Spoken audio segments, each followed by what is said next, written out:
Yo, what's going on? I do this for someone, somewhere, somehow to really learn how to break down their film, understand their lighting so they don't have to go through the threshold of the confusion of what I've went through so they can have a better understanding at their beginning position so they can have an easier way forward. Yeah, it's all about giving back. But anyways, I have a simple system. It's called FFW. It means fantastic. Fantastic mean well-lit scene, well-composed, on and so forth. Flat, kind of bland, not necessarily that much interest, but still can work, but something that you should kind of stay away from. And then whack. I don't know what's going on. I don't know why they did this, but hey, that was their decision. So hell, today we're gonna do Red Lobster. This is one of the music videos I probably did a couple years back. Cool video that I did in the studio. We had to build up the sets, very energetic, very cool scenes. Just check it out. All right, so I'm gonna play it for you guys a little bit, no copyright. Just kind of see what's going on, the energy and the flow of it. What you can basically tell right now, high key look, a lot of vibrance, a lot of poppiness. This is a fun video, more or less. All right, so right here, immediately we see this is a beauty kind of light setup. Why do I say it's a beauty type of light setup? Because there is minimal shadows, there's a little bit, but ultimately very, very well exposed. The sensor is getting a lot of information as far as light is concerned. So the crispness and the crispness of the camera is really coming out. Skin tones look really, really well. Of course, our main subject is in focus and the other two people in the side are a little out of focus. But yeah, this is basically what I broke it down as. So as you can tell, I'm lighting this from over top. You can tell that because you can see a little bit of a shadow right underneath her chin on her collarbone of the main subject in the middle. And the person on the side, there's light coming from that aspect too.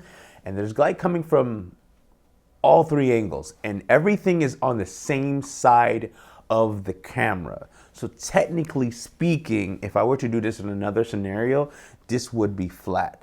So it's flat in the sense that you do not see any shadows, but still really poppy because we have a flat backdrop and we're lighting the backdrop so we can kind of separate the subjects from the backdrop. So what do I mean? I have a light over top that's hitting everybody's head, and I have a other light that's hitting everybody's back, like the back of their neck. And then I'm also have another light that's hitting the backdrop. So all these different layers of lighting adds this perspective of separation. So the way I did this, I have a top light looking down on her so you can kind of see the little shine on her hair, on everybody's hair, and I have two tube lights right in between my camera. So my camera is like here, I have a tube light here, and I have a tube light there, and it's causing this type of box type of scenario. So if you really pay attention to her eyes, you can see two cat's lights, two eye lights, kind of, it looks like some fangs or something like that. So yeah, that's how I lit that. It gives me a nice, pretty look, skin looking smooth, very, very soft light. I will call this fabulous. But since it doesn't have a lot of shadows, the shadows perspective that I'm using here will probably be the different colors between the hair and the skin tone, which is causing a little bit of separation. And also having the elliptical, the workout stuff in the background creates separation there also. As we proceed, everything in this video is kind of shot the same, but I think I'm just gonna show you a more of a so here, now we're at this table. Again, everybody in my middle frame in this shoot is in focus. Why is that?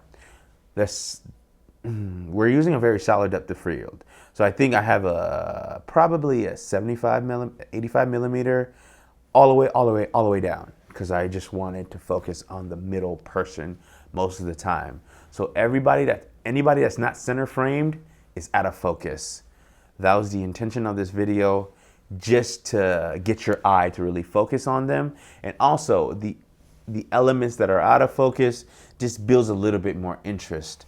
Now we're on a table, we're on a yellow table, we have a red lobster, the song is called Red Lobster, and these are the elements. Every scene in this video is lit the same way. We just ultimately change the background for every different part of the song.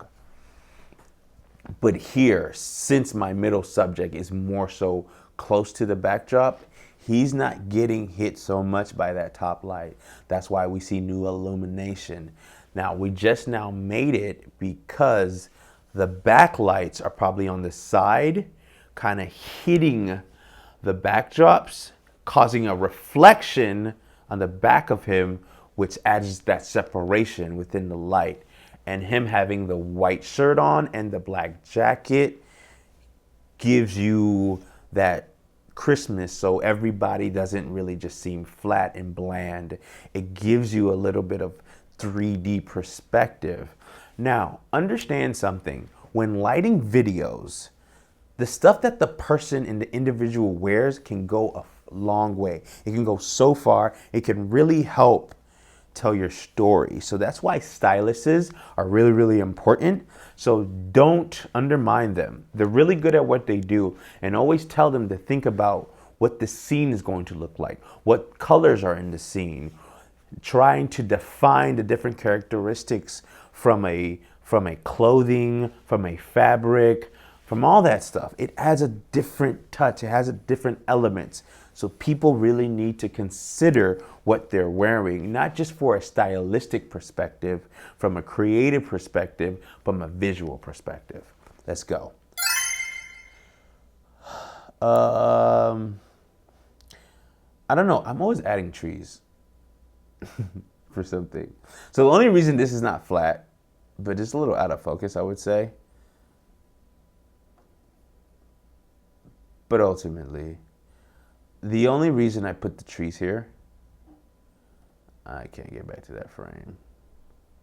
The only reason I put the trees in this frame, because I just felt like red and yellow was cool, but just to add a little bit more interest, let's just put something else there. The brain light's interesting. I still have the same exact trees in this shot, in this frame that I'm talking to you right now. Why am I adding trees?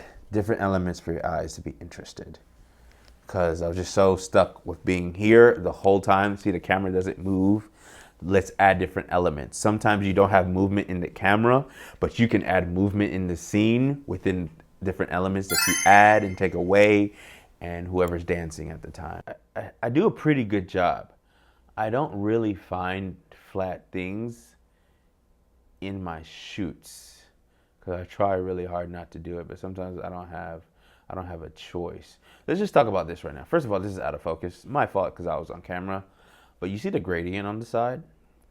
Because clearly the light on the right side of the scene is a lot brighter than the light on the left side of the screen. So that's where you get that little bit of gradients, that down thought of brightness. That's cool.